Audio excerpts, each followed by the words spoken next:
사랑의 하나님, 드디어 오늘입니다. 우리 아이들이 하루하루 새며 기다리던 날이 왔습니다.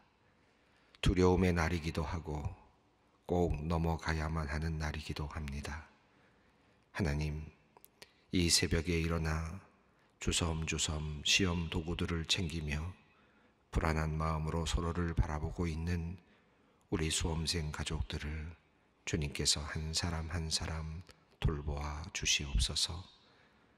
주님께서 친히 우리 아이들의 시험 도구를 챙겨주시고 따뜻한 주님의 음성으로 아이들을 위로하여 주시옵소서. 사랑하는 자여, 내 영혼이 잘됨같이 내가 범사에 잘되고 강건하기를 내가 간구하노라. 하나님, 우리 주님께서 주시는 이 사랑의 음성 들음으로 오늘을 시작하게 하옵소서. 힘을 얻어 하루를 살게 하시고 견디게 하시며 마침내 만족할 결과를 얻게 하여 주시옵소서. 하나님, 우리 자녀들이 지난 1년 동안 대학 입시를 위해 준비하고 고생한 시간들을 잘 아십니다. 무엇보다 이들이 가진 마음의 큰 부담과 미래에 대한 두려움을 아십니다. 우리 자녀들이 오늘 주님의 사랑을 입게 하시고 주님의 도우심을 얻게 하여 주시옵소서. 주님만이 우리의 소망이 되심을 인생의 어려운 고비 속에서 알게 하시고 믿음이 더욱 깊어지도록 주님께서 주님의 자녀들에게 은혜를 베풀어 주시옵소서. 자녀를 바라보며 안타까운 마음으로 함께 기도하는 엄마와 아빠, 할머니, 할아버지, 가족들이 있습니다. 떨리는 마음으로 나아가나 오늘 저녁에는 기쁨으로 돌아오는 우리 아이들을 만나게 하여 주셔서 모두의 감사가 넘치게 하여 주시옵소서. 기도하는 손길마다 응답을 받게 하시고 간절히 구하는 이마다 주님의 도우심을 얻게 하여 주시옵소서. 오늘 하루 우리 모든 수험생들의 가족들에게 하늘의 위로와 은총을 듬뿍 허락하여 주시옵소서. 하나님, 오늘 오전 8시 10분까지 입시를 완료하고 40분부터 국어고사가 시작이 됩니다.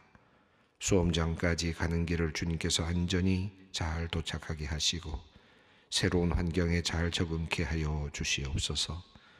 이후 이어지는 수학, 영어, 한국사, 사회, 과학, 직업, 탐구, 마지막 5시 45분에 마치는 제2 외국어 시험까지 우리 자녀들이 해당되는 시험들을 하나씩 잘 풀어내게 하여 주시옵소서. 시험 시간에 당황하지 않게 하시고 평안한 마음으로 모든 시험을 잘 치르게 하여 주시옵소서. 노력한 만큼 거두게 하시되 기대했던 것보다 조금 더 풍성히 거두는 기쁨과 은혜를 누리게 하여 주시옵소서. 그리하여 이번 추수감사주일에는 기쁜 마음으로 주님께 나와 함께 예배하며 감사할 수 있게 하여 주시옵소서. 하나님, 예체능계를 지원한 이들은 수능 이후에도 여러 과정이 남아 있습니다. 하나하나 잘 풀어갈 수 있도록 인도해 주시고 실기시험이나 현장 면접에서 실수하지 않고 당당하게 그 실력을 잘 드러낼 수 있도록 주님 인도해 주시옵소서. 하나님, 우리 수험생들 외에도 여러 가지 시험을 앞에 두고 기도하며 준비하는 이들이 많이 있습니다. 유학시험, 의학전문대학원, 법학전문대학원, 신학대학원 시험, 공기업 및 직장 취업시험, 각종 국가고시, 공무원 임용시험 등을 준비하며 기도하는 모든 성도님들에게 주님께서 오늘 이 시간 힘과 능력을 주시기를 기도합니다. 비전을 품고 열심히 공부하여 인생을 준비하는 이들이 주님께서 내려주시는 은총으로 원하는 것을 얻게 하시고 응답을 받게 하여 주시옵소서. 하나님, 이 나라 이 땅의 미래를 짊어질 젊은 세대를 위해 기도합니다. 넓지 않은 국토에서 극도의 경쟁 가운데 생존만을 목표로 살아가는 우리 젊은 세대들을 주님께서 불쌍히 여겨 주시옵소서. 인간으로서의 자유와 권리를 누리며 인생이라는 시간을 행복하고 기쁘게 살아갈 우리 젊은 세대들이 결혼도 포기하고 아기 낳는 것도 포기하고 집장만도 포기하고 취직도 미래도 포기하는 참으로 암울한 시간을 살고 있습니다. 나만 잘 사는 그런 사회가 아니라 모두가 함께 잘 사는 나라를 만들어야 했는데 우리 기성세대들이 전후 가난 속에서 극도의 생존 경쟁만을 위해 살아오다 보니 자녀들에게, 젊은 세대들에게 참다운 삶의 가치를 심어주지 못하였습니다. 회개하며 주님께 간구합니다. 우리 젊은 세대들이 여유롭고 행복한 삶을 살아가도록 이 땅의 문화를 바꾸어 주시옵소서. 젊은이들이 행복하게 누릴 수 있는 많은 창의적인 문화가 생겨나게 하시고 그곳에서 우리 젊은이들이 자신의 미래를 아름답게 설계할 수 있게 하여 주시옵소서. 교회 안에서도 젊은이들이 숨 쉴 수 있는 공간이 마련되게 하시고 이 세상에서 젊은이들이 신앙 안에서 사는 것이 참된 기쁨이 되도록 우리 안의 문화도 바꾸어 가게 하여 주시옵소서. 획일적인 신앙이 아니라 세상과 호흡하며 세상을 선도하는 멋진 기독교 문화를 만들어 가도록 우리 소망교회를 사용하여 주시옵소서. 오늘 스텐스 시술을 하는 장로님을 위해 기도합니다. 15년 전 1차 시술 후 지금까지 생명을 지켜주신 하나님께 감사를 드립니다. 어제 새벽기도 나왔다가 가슴이 답답한 중에 긴급히 진료를 받고 신속하게 오늘 시술을 받게 하신 것도 하나님의 은혜라 믿습니다. 장로님의 두려운 마음을 주님께서 강하고 담대하게 하여 주시고 모든 것을 주님께 맡기고 평안을 누리게 하옵소서. 주님께서 시술실에 함께 들어오시어 모든 과정에 함께하여 주시옵소서. 의료진의 손을 붙잡아 주셔서 안전하고 완전하게 시술이 이루어지게 하여 주시옵소서. 건강한 몸으로 회복되어 북한 선교와 하나님 나라 확장을 위해 기쁨으로 여생을 사용케 하여 주시옵소서. 하나님, 이제 하나님의 말씀을 향하여 나아갑니다. 달고 오묘한 말씀, 생명의 말씀을 우리 영혼에 새기게 하옵소서. 우리 주 예수 그리스도의 이름으로 기도드립니다. 아멘. 오늘 우리에게 주시는 하나님의 말씀 신명기 31장 14절로 23절 말씀입니다. 신명기 31장 14절로 23절 말씀 함께 봉독하겠습니다.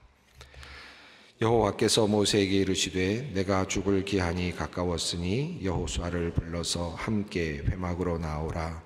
내가 그에게 명령을 내리리라.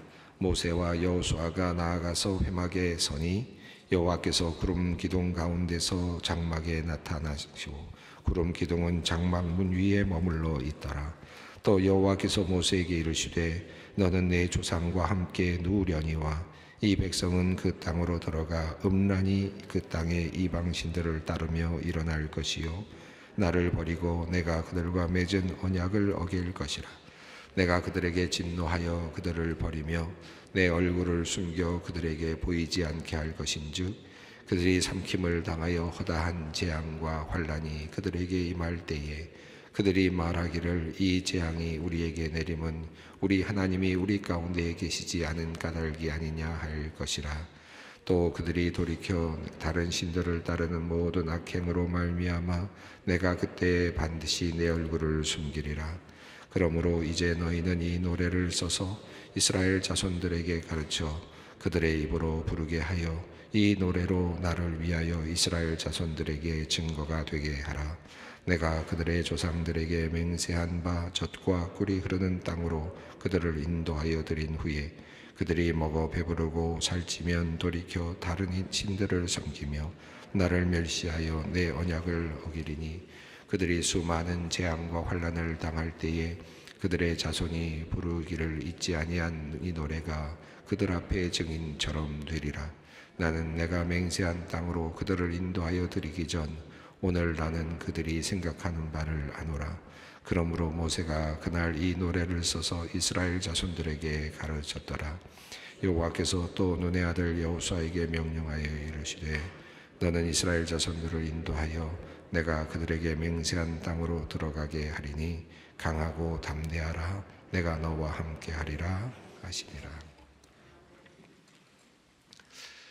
예, 신명기 31장부터는 모세가 이제 120세가 되어서 이제 더 이상 기력이 다하였고, 그리고 이제 자신의 임무를 다 마치게 되는 그런 이제 시간이 도래했음을 알려주고 있습니다.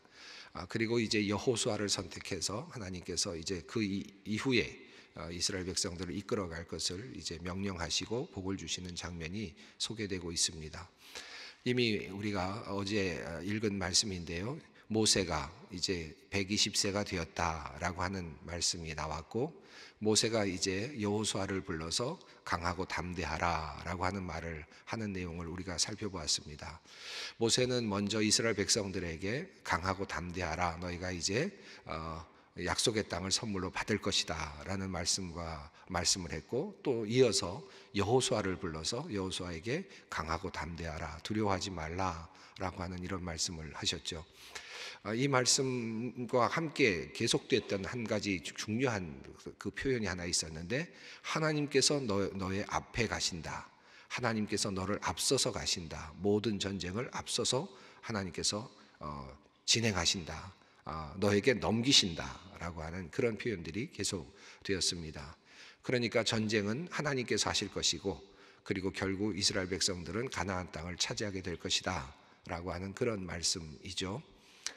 그런데 이제 오늘 31장, 이 신명기 31장의 전체적인 그 흐름도를 보면 흥미로운 한 가지를 알게 되는데, 재미있게도 이 모세의 그 주도권 이양, 그러니까 리더십의 이양이라고 하는 모세의 지도권을 이제 넘겨주는 이야기가 계속되는데, 지금 오늘 읽은 본문 마지막 절까지 이어지고 있음을 볼 수 있습니다. 그런데 앞서서 지금 여호수아에게 모세가 강하고 담대하라라고 하는 말을 하고 이제 리더십을 이제 확실하게 이양하는 그런 장면이 나온 다음에, 바로 우리가 어제 읽었던 말씀 중에 하나님께서 모세를 통해서 레위인들을 세워라 라는 말씀을 하시고, 매 7년마다 이 율법을 이제 읽어주어라 라고 하는 말씀을 하십니다. 그래서 율법을 읽어주라라고 하는 말씀이 갑자기 뜬금없이 튀어나와요. 그러니까 여호수아를 지금 세우는 장면이 어찌 보면 하나의 지도자를 세우는 것이고, 이스라엘로 말하면 왕을 세우는 것과 비슷한 것이고, 이제 완전히 리더십이 모세라고 하는 큰 리더십에서 이제 또 여호수아라고 하는 이제 또 다른 새로운 리더십으로 넘어가는 것이기 때문에 이 장면이 굉장히 아주 잘 하나로 집중돼서 설명이 되어야 될 것 같은데 분산이 되고 있는 것을 보게 됩니다. 흥미로운 구조예요. 그래서 이걸 좀 자세히 살펴볼 필요가 있습니다. 우선 처음에 31장에서 모세가 여호수아를 불러서 이제 주도권을 넘겨주는 내용이 나옵니다. 그리고 나서는 또 레위인들을 불러서 율법을 기록하고 이 말씀을 매 7년마다 이스라엘 백성들에게 읽어줘야 된다, 모든 사람들에게 들을 수 있도록 읽어줘야 된다라는 말씀이 중간에 끼었어요. 그리고 이제 오늘 본문이 또 나오는데, 오늘 본문에서 다시 여호수아의 리더십으로 이제 여호수아에게 리더십을 넘겨주는 장면이 나오고, 오늘 본문은 앞뒤로 둘러싸이는 그런 본문으로 되어 있고, 그리고 중간에 또 다른 이야기가 하나 들어있는 형태가 되어 있습니다. 자, 그러면 여기 지금 오늘 본문 말씀 14절 말씀을 먼저 한번 읽어보겠습니다. 여호와께서 모세에게 이르시되 내가 죽을 기한이 가까웠으니 여호수아를 불러 함께 회막으로 나아오라. 내가 그에게 명령을 내리리라. 모세와 여호수아가 나아가서 회막에 서니. 신명기 31장 앞부분 1절부터 8절까지 있는 내용에 따르면 여기서는 하나님은 직접 등장하지 않고 모세가 여호수아를 불러서 리더십을 이제 이양하는 내용이 나옵니다. 그런데 이제 오늘 또 14절부터는 하나님께서 모세를 부르시고 여호수아도 부르시는, 그러니까 이제는 하나님께서 하시는 그런 장면으로 나타납니다. 자, 모세에게 말씀하시기를 내가 죽을 기한이 가까웠으니 여호수아를 불러서 함께 회막으로 나오라. 이제 너의 기한이 끝났다 라고 하는 것을 선언하시고, 이제 여호수아를 후계자를 불러서 함께 회막 앞으로 나와라, 하나님 앞으로 나오라 라는 뜻으로 말씀하시죠. 내가 그에게 명령을 내리라. 이제 여호수아에게 새로운 명령, 하나님의 명령을 내릴 것이다. 이렇게 말씀하시고 여호수아가 회막문 앞에 서게 됩니다. 여기 보면 한 가지 읽으면서 좀 잔인하다라는 생각이 드는 게, 하나님께서 모세에게 네가 죽을 기한이 다가왔다 라고 말씀하시는 그런 모습, 그런 이야기를 들을 때 모세의 마음이 어땠을까 라는 생각도 좀 듭니다. 그동안 참 어렵게 40여 년을 하나님의 그 말씀을 따라서 하나님의 뜻을 따라서 최선을 다해서 살아왔던, 그리고 광야에서 정말 갖은 고생을 다했던 모세였는데, 이제 하나님께서는 이제 내 기한이 다 됐다 라고 말씀하시고 여호수아를 불러라 라는 말씀 앞에서 모세의 마음이 어땠을까 라는 생각이 듭니다. 우리가 보통 목회하시다가 은퇴하시는 분들도 보게 되고, 또 사업을 하시던 분들이나 또 일반적인 직장을 다니시던 분들 중에서 은퇴를 하시는 분들을 보게 되는데, 사실은 은퇴하는 분들이 내가 정말 기력이 다 했으니까 끝났다라고 하고 정말 행복하다라고 생각하면서 은퇴하시는 분들은 많지는 않은 것 같아요. 더 할 수 있는데, 나는 아직도 할 수 있는 게 많은데 내가 지금 이렇게 이제 내 모든 것들이 다 축소되고 이제 멈추는구나 하는 그런 안타까운 마음들을 가지고 계신 것들을 보게 되는데, 모세도 아무리 120세가 됐지만 그런 마음이 없지는 않았을 거라고 생각합니다. 충분히 내가 할 수 있을 텐데 라는 마음이 없지는 않았을 것 같고, 또 한편으로 이런 마음도 있었을 것 같아요. 모세 입장에서 본다면 내가 가나안 땅까지만 들어간 다음에 그 다음에 목표를 이루고 그리고 리더십을 넘겨둬도 좋을 것 같은데 왜 하나님은 여기서 멈추라고 하는가 라고 하는 이런 그런 의문도 들었을 것 같습니다. 하나님과 인간의 그 조우라 그럴까요? 인간과 하나님의 이 모습 속에서 한 가지 중요한 것은, 인간은 유한한 인간이라는 것입니다. 언제든지 죽을 수 있고, 그리고 죽음이 우리 앞에 항상 놓여 있다. 그리고 그것은 인간에게는 너무나도 자연스러운 일이다. 그것은 인간이 태어나면서부터 받은 운명이기도 하고 언제든지 우리는 돌아갈 운명이다. 이것을 우리가 항상 잊지 않아야 되겠다는 생각이 듭니다. 내 죽을 기한이 가까웠다라는 말씀 앞에 겸허히 서야만 하는 이 모세, 우리 모두의 인생이기도 합니다. 그럼에도 불구하고 우리에게 한 가지 희망이 있다면, 우리가 모두가 돌아가는 인생이지만 또 모두가 죽을 운명으로 가고 있지만, 그럼에도 불구하고 우리가 죽음을 넘어서는 희망을 예수 그리스도의 부활을 통해서 가지고 있다. 이것이 우리에게는 큰 축복이라고 할 수 있겠습니다. 자, 내가 죽을 기한이 다가왔다. 저는 모세가 만약에 가나안 땅까지 정복하는 일까지를 만약에 마무리하고 그리고 임무를 마쳤다면 이런 생각이 들어요. 모세는 아마 더 완전한 영웅이 됐을 거다라는 생각이 들고요. 그러면 어쩌면 모세를 섬기는 그런 일들이 일어날 수도 있었겠다. 그만큼 신격화될 수도 있었겠다, 모세가. 그런데 모세는 결국은 미완으로 끝나게 하십니다. 하나님께서 완성된 모습으로 끝나는 것이 아니라 미완으로 끝나게 하시는, 여기서 끝나게 하는 거죠. 저는 그것이 인생인 것 같아요. 우리 모두는 다 완성돼서 끝나지 않아요. 우리는 마음은 다 완성하고 싶죠. 모든 것을 다 완성해서 끝까지 모든 걸 다 만들어 놓고, 완벽하게 다 만들어 놓고, 나의 왕국을 다 만들어 놓고, 그리고 내 마음껏 이양하고 내 마음껏 나눠주고, 그리고 끝내고 싶은 그런 마음이 있을 것 같은데, 항상 우리 인간의 삶을 보면 모세와도 같습니다. 항상 미완해, 조금 부족한, 그 부족함이 결국은 하나님을 드러나게 하고 하나님을 의지하게 하는 중요한 하나의 바로 그 부분이라는 것이죠. 그 자리에 하나님이 계시는 거거든요. 그래서 그 자리에 하나님을 생각할 수 있고 그 자리에서 하나님과 만날 수 있는 시간이 되는 거죠. 그래서 우리가 하나님께서 모세와 같은 사람에게도 완성을 허락하지 않으셨다는 것을 생각하신다면, 우리에게 완전한 완성을 허락하지 아니하시는 하나님은 당연하시다. 이건 우리가 받아들여야 될 부분이고, 인간으로서 우리가 철저히 받아들여야 될, 하나님은 하나님이시고 나는 인간이다 라고 하는 사실을 받아들이는 의미도 있겠다고 생각합니다. 여기서 내가 죽을 기한이 다가왔다, 이제 여호수아를 불러라, 그리고 회막문 앞에 여호수아가 서게 됩니다. 그리고 이제 하나님께서 어떻게 임재하시는지 15절 말씀을 합니다. 여호와께서 구름 기둥 가운데서 장막에 나타나시고 구름 기둥은 장막 문 위에 머물러 있더라.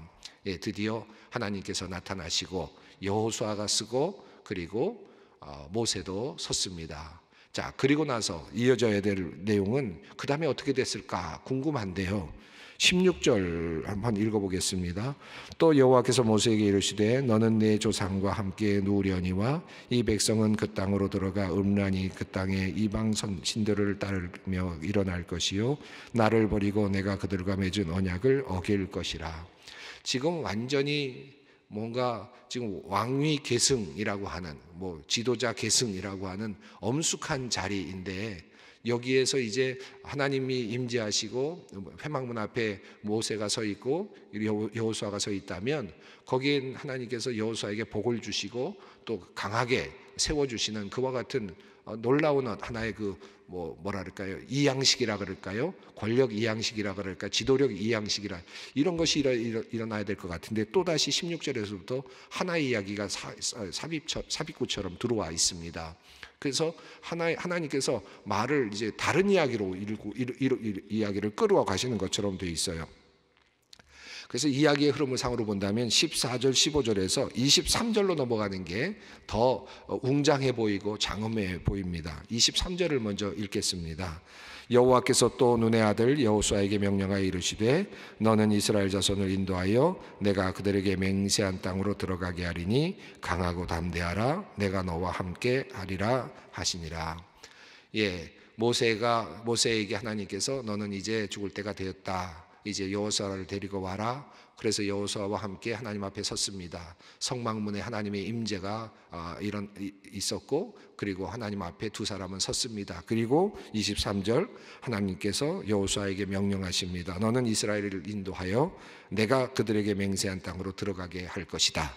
강하고 담대하라. 내가 너와 함께 하리라. 완전히 인준을 해주는 그리고 하나님께서 확증해 주시는 네가 지도자다. 이제 네가 바로 그다. 이제 모세를 대리할 바로 너다. 여호수아다. 확증을 해주시는 그런 장면으로 웅장하게 이렇게 끝이 나죠. 이 부분이 조금 더 확대되고 더 멋지게 표현되면 얼마나 좋았을까요?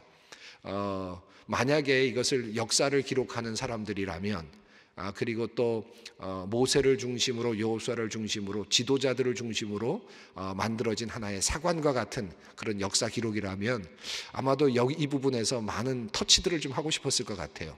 이 부분에서 웅장한 하나님의 임재 그리고 여호수아에 대한 더 많은 축복들 그리고 모세에 대한 어떤 축하 또 하나님의 또 위로 이런 것들이 함께 들어가면서 멋진 하나의 이 취임 예식을 좀 한번 만들어 보고 싶은 마음이 들었을 것 같습니다. 그런데 성경은 아주 담담하게 아주 단순하게 이렇게 이제 리더십의 이양을 아주 짧게 다루고 있습니다. 참 이것도 놀라울 일이죠. 하나님의 말씀의 이 특징이 지금 분명하게 드러나고 사람이 드러나는 것이 아니라 지금 하나님이 드러나고 있고 사람은 그들의 하나님의 도구로서 지금 사용이 되고 있음을 보다 더 분명하게 하시는 겁니다. 그리고 하나님의 또 다른 관심사가 있는데 중간중간에 불쑥불쑥 튀어나오는 것이 있는데 그것이 바로 이스라엘의 배교입니다.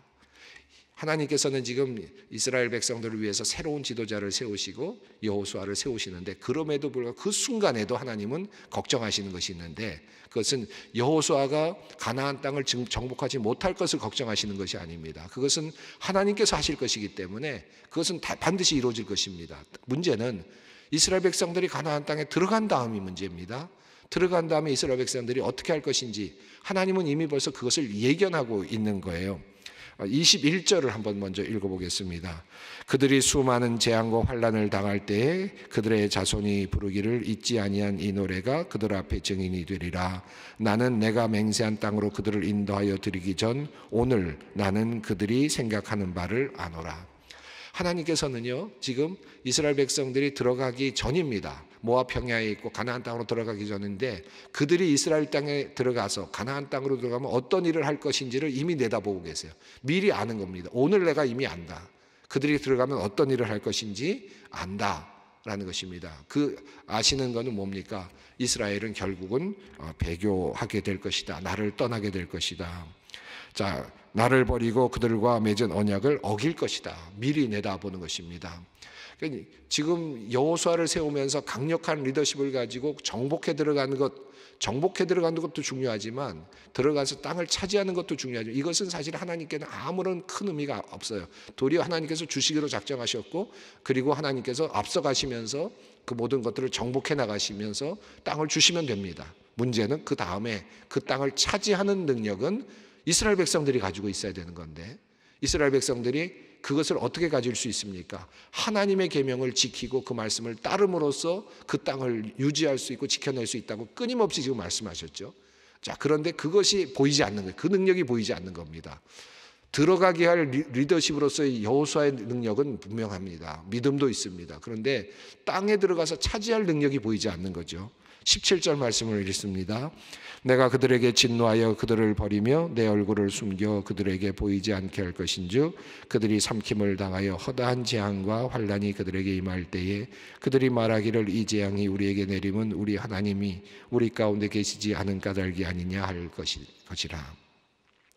예, 이스라엘은 반역할 것이고 하나님은 숨을 것이다. 그래서 하나님이 계시지 않는 것 같은 하나님의 부존재를 경험하게 될 것이다. 이스라엘 땅은 하나님께서, 가나안 땅은 하나님께서 주신 땅인데, 그런데 그 땅에서 하나님의 계명을 어기는 이스라엘 백성들로 인해서 하나님이 존재하지 않으시는 것처럼 보이게 될 것이다. 이 말은 하나님이 존재하지 않는 것이 아니라 그들의 눈에 하나님이 보이지 않는 겁니다. 하나님의 부존재가 경험되는 겁니다. 하나님이 존재하지 않는 것처럼 경험되는 삶을 사는 것이다.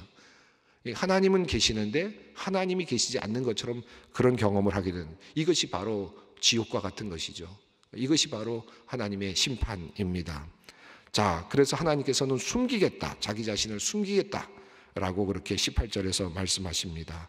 자, 그래서 하나님께서 어떤 해결책을 내시느냐 하면, 이건 해결책이라기보다는 하나의 증거라는 표현으로 지금 말씀하고 계신데 19절 말씀을 읽습니다. 그러므로 이제 너희는 이 노래를 써서 이스라엘 자손들에게 가르쳐 그들의 입으로 부르게 하여 이 노래로 나를 위하여 이스라엘 자손들에게 증거가 되게 하라. 자, 이제 그러니까 노래를 하나 지어라 거예요. 노래를 짓는데 그 노래는 뭐 어떤 것이냐면, 너희가 배반할 것이다, 우리가 배반할 것이다, 결국은 배반할 것이다 라고 하는 노래를 지어서 부르게 하라는 겁니다. 이스라엘 백성들이. 자, 이렇게 부르게 되면 그저 하나의 유행가처럼 부르게 되고, 그래서 늘 부르던 노래니까 부르게 되는데, 그들이 이제 그러던 중에 하나님도 잊어버리게 될 것이고 하나님도 잃어버리게 될 것이고 또 하나님의 말씀 율법을 지키는 것도 다 잊어버리게 될 것이고 모든 것들을 다 잊어버리고, 그래서 하나님께서 숨으셨는데 하나님께서 숨으신 이유도 못 찾게 될 것이고 그것조차도 알게 되지 못하는, 알 수 없는 그런 상황에까지 이르게 될 터인데, 그때 한 가지 뭐라 그럴까요? 단서라 그럴까요? 하나님을 찾을 수 있는 한 가지, 돌아올 수 있는 한 가지 중요한 하나의 클루라 그럴까요? 이것을 하나 만들어 놓겠다는 겁니다. 그것이 바로 그들의 민속 노래 안에 그 이야기를 넣어두겠다는 거예요. 그들의 운명에 대한 이야기를 넣어두겠다는 겁니다. 그래서 그 노래를 부르다가라도 혹시라도 돌아올 수 있게 되기를, 그 노래를 부르다가도 하나님께 돌아올 수 있게 되기를 바라는 하나님의 마음이 나타납니다. 21절 읽습니다. 내가 그들의 조상들에게 맹세한 바와 젖과 꿀이 흐르는 땅으로 그들을 인도하여 드린 후에 그들이 먹어 배부르고 살찌면 돌이켜 다른 신들을 섬기며 나를 멸시하여 내 언약을 어기리니. 21절을 다시 한번 읽겠습니다. 그들이 수많은 재앙과 환난을 당할 때에 그들의 자손이 부르기를 잊지 아니한 이 노래가 그들 앞에 증인처럼 되리라. 나는 내가 맹세한 땅으로 그들을 인도하여 드리기 전 오늘 나는 그들이 생각하는 바를 아노라. 22절입니다. 그러므로 모세가 그날 이 노래를 써서 이스라엘 자손들에게 가르쳤더라. 예, 하나님의 그 뭐랄까요, 그 마음이 느껴지십니까? 그 하나님은 지금 모세 이후에 여호수아를 세우십니다. 장엄한 의식을 베푸셔도 될 것 같은데 그 이야기는 아주 단촐하게 그렇게 소개가 되면서 하나님의 걱정이 드러나죠. 중간중간에 끼워 넣듯이 집어넣습니다. 레위인들을 불러서 매 7년마다 율법의 모든 내용들을 한 번씩 다 낭독해 주어야 한다 라고 하는 7년마다 절대로 잊어버려서는 안 되는 말씀이 반드시 한 번은 들려져야 된다라고 하는 말씀을 이미 끼워 넣으셨죠. 그리고 또 다시 여호수아를 또 다시 인준하시는 장면으로 다시 넘어와서는 잠깐 이야기를 다루면서 그 사이에 또 하나님께서는 또 다른 이야기를 집어넣으셨습니다. 이제 노래를 하나 만들어 넣어라. 이스라엘이 배반할 것이다라고 하는 그 노래, 하나님께로 돌아오라는 그 노래를 만들어서 그들로 하여금 부르게 하여라. 혹시라도 그들이 다 잊어버린 다음에라도 그것이 그들에게는 증거가 될 것이고 그들에게는 돌아올 수 있는 하나의 또 다른 기회가 될 수 있을 것이다. 끊임없이 이스라엘 반역을 염려하시는, 그러니까 들어갈 땅, 차지할 땅보다 더 중요한 것은 그곳에서 어떻게 그것을 유지할 수 있느냐 하는 것이 하나님의 큰 걱정거리였다. 왜냐하면 하나님은 이스라엘 백성들에게 자유를 주셨기 때문입니다. 그 자유, 모든 건 네가 마음대로 할 수 있다라고 하는 자유, 그 자유로 하나님을 섬기라고 하는 그 하나님의 의도. 자, 그것이 그러나 끝까지 이 모든 인간은 자유의지로, 그 자유로 하나님을 섬기지 못하는 이스라엘 백성조차도 그렇게 하지 못했던 것을 우리는 보게 됩니다. 하나님의 마음, 인간에게 자유를 주시면서도 그럼에도 불구하고 그 모든 이스라엘 백성들이 하나님만을 섬기기를 원하시는 하나님의 마음, 분명히 지금 배반할 것들을 알고 계십니다. 아시면서도 그들에게 자유를 주시면서 그들이 돌아오기를 바라시는 하나님의 마음을 느껴볼 수 있습니다. 오늘 우리를 향한 하나님의 마음이기도 할 것입니다. 내가 지금 어디쯤 와 있는지 한번 생각하면서 주님 앞으로 나아가도록 하겠습니다. 하늘에 계신 우리 아버지, 아버지의 이름을 거룩하게 하시며 아버지의 나라가 오게 하시며 아버지의 뜻이 하늘에서와 같이 땅에서도 이루어지게 하소서.